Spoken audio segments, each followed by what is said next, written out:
The car's tires crunched over the gravel as we pulled into the small, rustic parking area by Lake Champlain.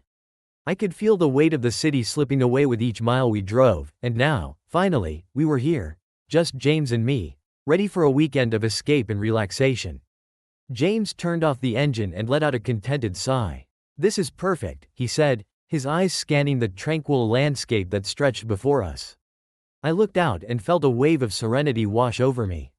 The lake sparkled under the afternoon sun, its surface calm and inviting. The lush, green trees surrounding it seemed to form a protective embrace, promising peace and privacy. We unloaded our bags and took a moment to soak in the beauty of the place. The air was fresh, filled with the crisp scent of pine and the distant chirping of birds. I could hardly believe that just a few hours ago we had been enveloped by the relentless hustle of New York City. As we made our way to the small cabin we had rented, James slipped his arm around my shoulders, pulling me close. "I can't remember the last time we had a weekend like this," he said, his voice warm and reassuring. I leaned into him, grateful for the quiet and the chance to reconnect away from our usual routines. The cabin was charming, with its wooden walls and cozy, rustic furnishings. Through the large windows, we could see the lake in all its splendor. It felt like a scene straight out of a painting. We quickly settled in, placing our bags in the bedroom and arranging the few items we had brought with us.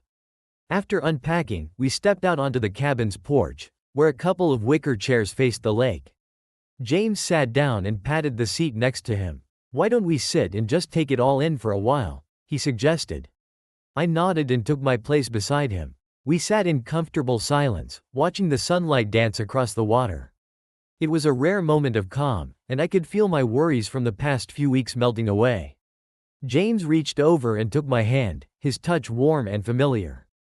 "This is exactly what we needed," he said softly. I squeezed his hand in agreement, a smile spreading across my face. As the sun began its slow descent, painting the sky with hues of orange and pink, we both felt an overwhelming sense of gratitude. For this brief period, the world felt perfectly still, and all that mattered was the peaceful haven we had found together. I knew that whatever challenges might come our way during this weekend, we were here now, in this serene moment, and that was enough. The morning sun painted the sky with a clear, azure hue as we set out to explore Lake Champlain.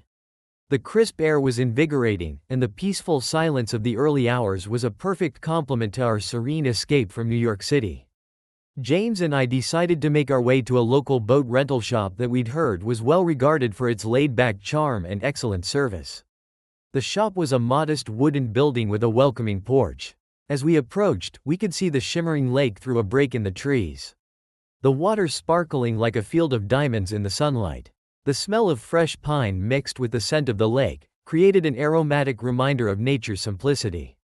Inside the shop, a man was busy organizing life vests and paddles. He looked up as we entered, his face breaking into an easygoing smile. "Good morning. You folks here for some time on the water?" James, always one to strike up a conversation, responded with a smile of his own. "Yes, we were thinking about renting a kayak or something. We've heard great things about the lake." The man set down his paddle and walked over, his presence exuding a laid-back confidence. "I'm Rick," he said, extending a hand. "I run this place. If you're interested, I can offer you more than just a rental. How about a guided tour of the lake? I know some hidden spots that are simply breathtaking." I was immediately intrigued. "A guided tour? That sounds wonderful. What do you have in mind?" Rick's eyes twinkled with enthusiasm. "Well, the lake is beautiful in the late afternoon. I could take you out on my boat this evening, show you some secluded areas, and you'll get to see the sunset from the water. It's a sight to behold." James looked thoughtful but seemed to appreciate the idea. "That does sound tempting. What time were you thinking?" "Let's say around 6, Rick suggested. We'll have plenty of time to explore and catch the sunset. You'll need to bring a light jacket. It can get a bit chilly once the sun goes down." I was already imagining the tranquility of the lake, the soft glow of the sunset reflected on the water, and the intimate atmosphere of a boat ride. My excitement was palpable. "That sounds perfect. We'd love to join you." Rick beamed and made a quick note on his clipboard. "Fantastic. I'll see you both at the dock around 6. I'll have the boat ready and waiting." We left the shop, our spirits high and our anticipation growing. The rest of the day was spent leisurely exploring our cabin and its surroundings. We wandered through the wooded trails, took in the fresh, pine-scented air, and enjoyed the quiet solitude of our retreat. Each moment felt like a treasure, a welcome contrast to the constant noise of the city. As the afternoon turned to evening, we made our way back to the dock, eager for the adventure ahead. Rick was already there, his boat anchored and ready. It was a charming vessel, with comfortable seating and a canopy that promised shelter from the cooler evening breeze. Rick greeted us with a warm, welcoming smile and helped us aboard. His easy charm and enthusiasm for the lake were infectious. We set off into the lake, the boat gliding smoothly across the water. Rick began pointing out various landmarks and sharing stories about the lake's history. His descriptions painted vivid pictures of the hidden coves and serene spots we were about to explore. The gentle rocking of the boat and the soft lapping of the water against the hull created a soothing rhythm that made the experience even more enjoyable. As the sun dipped lower in the sky, the colors of the lake transformed into a breathtaking palette of oranges, pinks, and purples. The light danced across the water, casting a magical glow that made the landscape look almost surreal. Rick steered the boat to a quiet spot where we could see the full splendor of the sunset. The sky was a canvas of fiery hues, reflecting off the lake in a mesmerizing display. James and I sat side by side, taking in the view. The beauty of the moment was overwhelming, and for a while, it felt as if time had stopped. We shared a quiet look, our earlier worries and stresses melting away with the fading light. Rick was a knowledgeable guide, pointing out various features of the landscape and adding insightful commentary about the area. His passion for the lake was evident, and it was clear that he took great pride in sharing its beauty with others. As the boat gently rocked under the starlit sky, I couldn't help but bask in the serenity of the moment. The sunset had been nothing short of spectacular, a vivid tapestry of colors that seemed to paint the entire lake in warm, golden hues. James and I had settled into a relaxed rhythm, enjoying the calm and the stunning views. Rick had been an engaging guide throughout the trip, sharing anecdotes about the lake and its hidden treasures. His enthusiasm was contagious, and his easy charm made it clear why he was so good at what he did. As the evening wore on, however, I began to notice something that made me feel a bit uneasy. At first, it was subtle, a lingering glance here, a touch of the hand there. Rick's interactions with me seemed friendly and professional, but his demeanor towards Laura was different. It was clear that he was giving her a lot of attention. James and I were seated on the comfortable cushions at the back of the boat, while Rick had positioned himself closer to Laura, his proximity seemingly more intimate than necessary. He leaned in a little too close as he pointed out various landmarks, his hand brushing against hers as he gestured toward the lake. Laura, for her part, seemed to be enjoying the attention. She laughed at Rick's jokes, her eyes sparkling with genuine interest. I could see the way her cheeks flushed slightly every time Rick's gaze lingered on her, the way she seemed to lean in just a bit closer when he spoke. It was subtle but unmistakable. I could feel the tension in my chest as I tried to ignore it, focusing instead on the beautiful night sky and the reflection of the stars on the water. James, sitting next to me, seemed to be lost in thought. I could tell he was aware of the situation as well. He shifted uncomfortably in his seat, his eyes darting occasionally toward Rick and Laura. The easygoing atmosphere of the evening now felt tinged with an undercurrent of discomfort. As the boat floated further into the lake, Rick continued his tour with an increased intensity. His comments to Laura were more personal, his smile more frequent and flirtatious. He reached over to adjust the boat's position, brushing against her arm in a way that seemed overly familiar. Laura didn't pull away, instead, she smiled and engaged with him, her laughter more frequent and her responses more animated. James finally broke the silence, his voice carrying a note of forced casualness. Rick, do you have any other favorite spots around here? We've enjoyed this tour. Rick flashed him a bright smile. Oh, there's one more place I think you'll love. It's a little hidden cove, perfect for watching the stars. But I have to say, I'm glad you're both enjoying yourselves. I watched as James's eyes narrowed slightly, a frown creasing his brow. His casual tone masked the irritation that I could sense just beneath the surface. The more I observed, the more I understood that James was struggling to keep his composure. He was put off by Rick's attention to Laura, and I could see that he was trying to maintain a semblance of politeness despite his growing unease. The evening grew darker, and the temperature began to drop.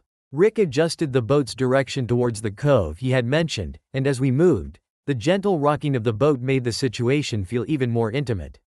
The conversation between Rick and Laura became increasingly personal, with Rick leaning closer and his hand occasionally grazing hers. Laura responded with laughter and playful comments, clearly enjoying the attention.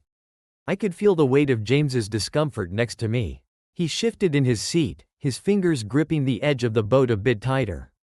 I wanted to reach out and reassure him, but I was unsure how to address the growing tension. The boat finally arrived at the cove, a secluded spot surrounded by towering trees and soft, glowing fireflies.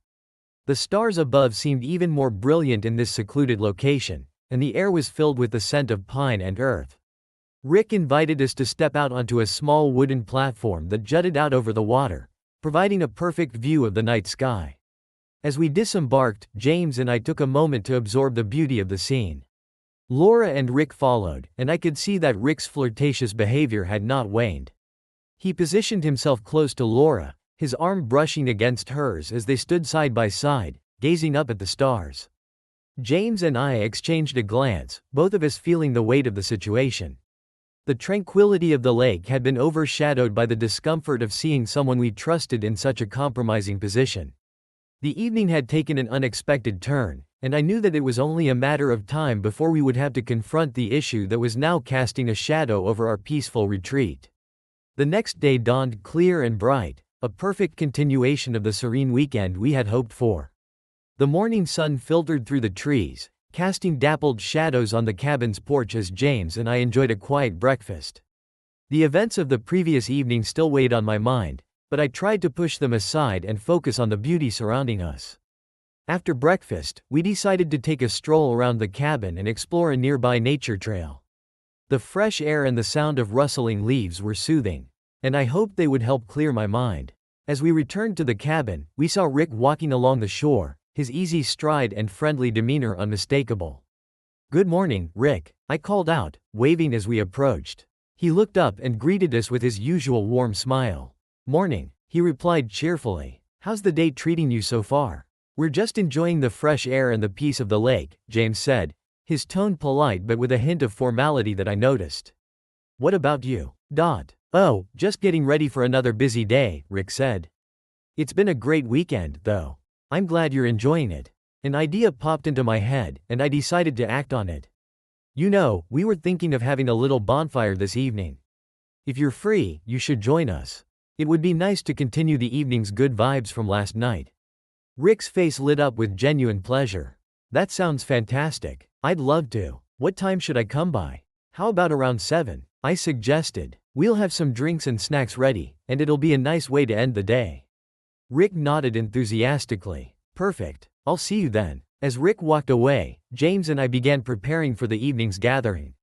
Despite my attempt to maintain a cheerful demeanor, I couldn't shake the feeling of unease that had settled in the pit of my stomach. I could see the way James's expression had tightened when Rick agreed to join us. The tension between us was palpable, though neither of us spoke directly about it.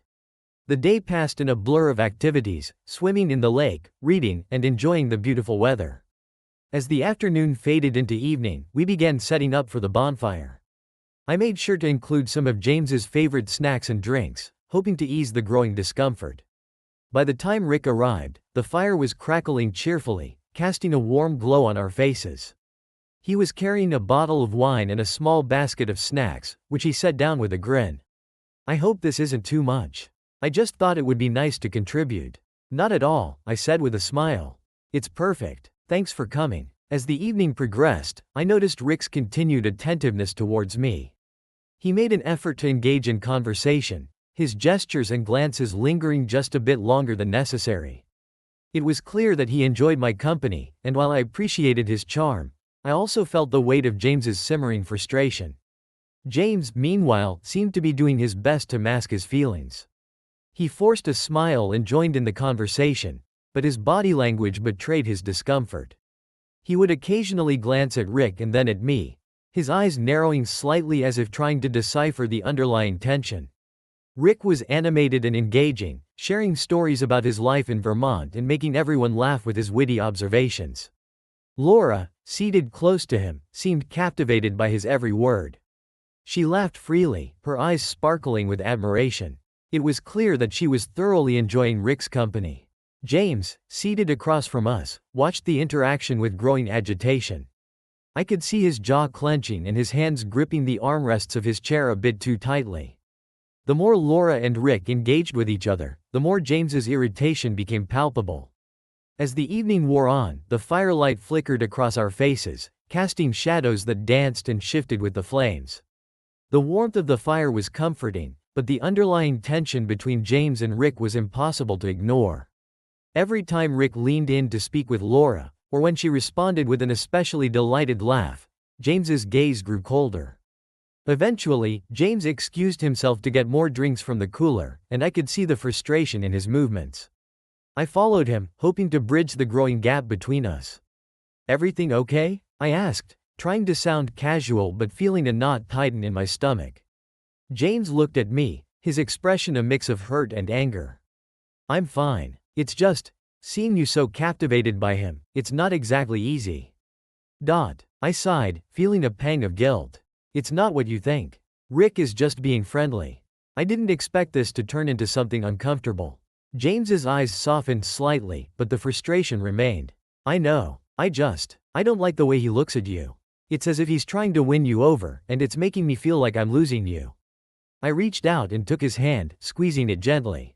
"You're not losing me. I'm here with you, and I'm committed to us. But Rick's presence is affecting both of us. Let's try to get through tonight and talk more about it later." James nodded, though his expression was still troubled. We returned to the fire, trying to maintain a semblance of normalcy. The evening continued with forced smiles and polite conversation, but the undercurrent of tension remained, casting a shadow over what was supposed to be a relaxing and enjoyable evening.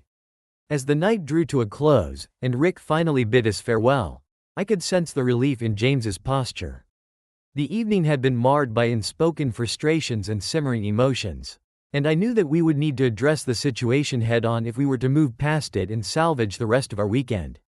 The morning was perfect, clear skies, a gentle breeze, and the promise of a day of exploration.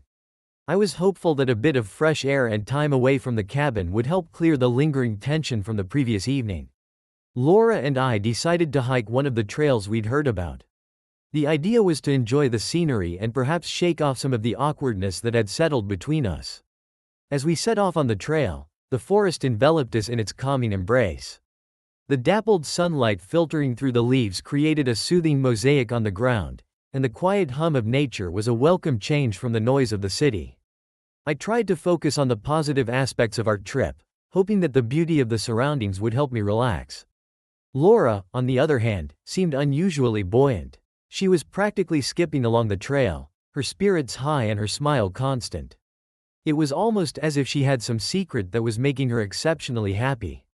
I could see her glancing at her phone occasionally, her eyes lighting up with a spark that I didn't quite understand. I glanced at her, trying to gauge her mood. "You seem cheerful today," I said, attempting to sound casual. "What's got you in such high spirits?" Laura turned to me, her eyes sparkling. "Oh, it's just the beauty of the place. It's so peaceful and perfect here. I've been thinking about how amazing it would be to stay longer. Maybe even come back for a more extended visit." Her enthusiasm was genuine, but there was an edge to it that I couldn't ignore. It was as if she was trying to convince herself as much as she was trying to convince me. The thought of something or someone making her this excited started to gnaw at me. As we reached a clearing with a stunning view of the lake, I stopped to take it all in. The sight was breathtaking, the lake stretching out like a shimmering sheet of glass, framed by rolling hills and the expansive sky. I took a deep breath, trying to push away the unease that had been building inside me. Laura continued to wander around the clearing, her demeanor was as upbeat as ever. I watched her, noting how she seemed to be almost glowing with excitement. Her mood felt oddly out of place given the earlier tension between us. When I caught up with her, I couldn't help but voice my concerns. "You've been acting a bit different lately. Is there something you're not telling me?" Her response was as bright as ever. "No, not at all. It's just that everything here is so wonderful. It's like being in another world." I could see that Laura's cheerfulness was masking something deeper. Her frequent glances at her phone, her excitement, it all felt like it was leading to something more. I wasn't sure what it was, but I couldn't shake the feeling that there was more to her mood than she was letting on. The trail led us to an overlook, where the view was even more spectacular. I leaned against the railing, trying to push aside the growing suspicion. Laura, meanwhile, seemed to be completely absorbed in the moment. She was practically vibrating with joy, which only made me more uncomfortable. I decided to broach the subject again. This place is amazing, but it feels like there's something else going on with you. What's making you so happy? Laura's smile remained, but her eyes flickered with a hint of something I couldn't quite place. I guess it's just the overall feeling of escape. It's nice to be away from everything for a while. Her response was evasive, and I could see that she was trying to deflect my questions. It only heightened my sense of unease. I exchanged a glance with her, trying to read between the lines, but the growing discomfort was palpable. As we made our way back down the trail, I couldn't shake the feeling that something was off. Laura's behavior, her secretive smiles, the way she kept checking her phone, it all seemed connected, and I wasn't sure how. When we finally reached the cabin, I took a moment to gather my thoughts. I needed to understand what was happening with Laura, but it was clear that I would need to approach the situation carefully. The day had started with such promise, but the underlying tension had turned what should have been a peaceful outing into something far more complicated. I hoped that by talking to Laura directly, I might get some clarity. But for now, all I could do was try to stay composed and hope that whatever was brewing would reveal itself before it could cause any more damage. The week had passed in a blur of beautiful scenery and uneasy undercurrents. The picturesque days spent at Lake Champlain were meant to be a sanctuary for us, a retreat from the chaos of our everyday lives. But the peace I had hoped for was constantly overshadowed by the growing tension between Laura and me, and the increasingly unsettling presence of Rick. Our days had been filled with hikes, boat rides, and the occasional gathering by the fire. Yet, despite our efforts to maintain normalcy, there was a persistent sense of something unresolved hanging over us. Laura's buoyant mood had continued, but it was clear that there was a secret joy in her that I couldn't quite understand. It was a crisp afternoon when I decided to take a walk along the pier that extended out into the lake. I had been feeling restless and needed some time alone to clear my head.